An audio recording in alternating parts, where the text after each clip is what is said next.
Anak, Pa, nakita mo ba yung screwdriver ko?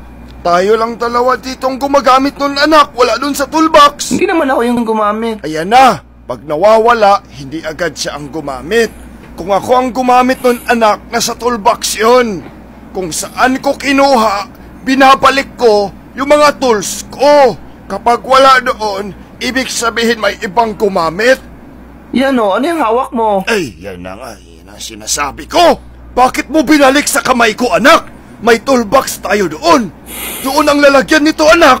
Sa araw-araw ba naman ang ginawa ng Diyos, wala ka talagang ginawang tama sa bahay. Sa sunod, anak, kung saan mo kinuha, doon mo din ibalik, ha? Atakihin talaga yung puso ko sa iyo, anak. Mukha bang toolbox ang kamay ko, anak? Ha? Ang kamay ko mukha bang toolbox?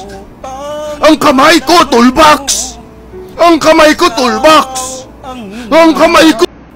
Class, ang bababa ng results ng inyong exam.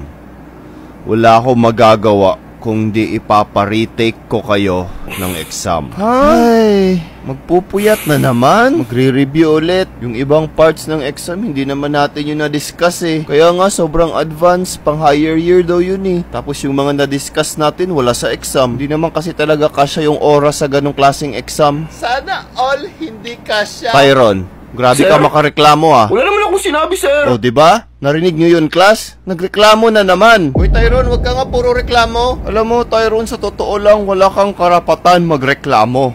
Kasi ikaw yung may pinakamababang grade sa exam. Kahit 6 na beses mo mapasa yung exam, bagsak pa din ang grado mo. Wala naman akong sinabi. O, diba? Nagrereklamo ka na naman. Okay, class, get 1/4 sheet of paper dahil may nagre-reklamo ang isa sa inyo. 1/4, sir? Tyrone, ano ba yan? Grabe, dinamay pa kami, oh. Lahat ka ba ulit, Tyrone? Anong klaseng utak yan?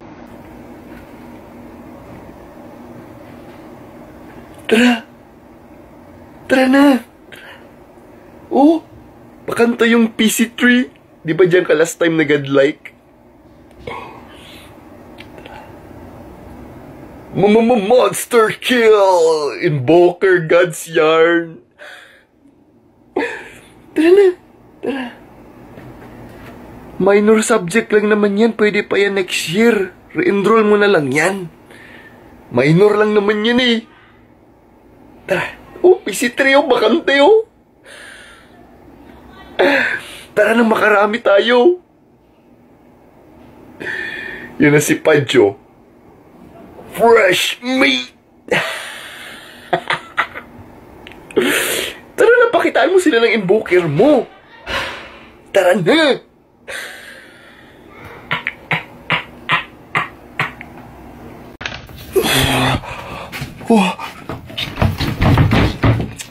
Yes, sir. Ano po yun? Boss, pwede pa gamit, boss? Sir, madumi pa dyan sa loob. Okay lang ako na maglinis pagkatapos. Barado, sir, yung toilet sa loob. Bakit? Barado. Wala na ba kayo ibang CR? Ano, sir? Employee only. O sige, doon na lang. Pwede doon? Dapat employee ka, sir, eh. Oh, tama. Meron akong dalang resume.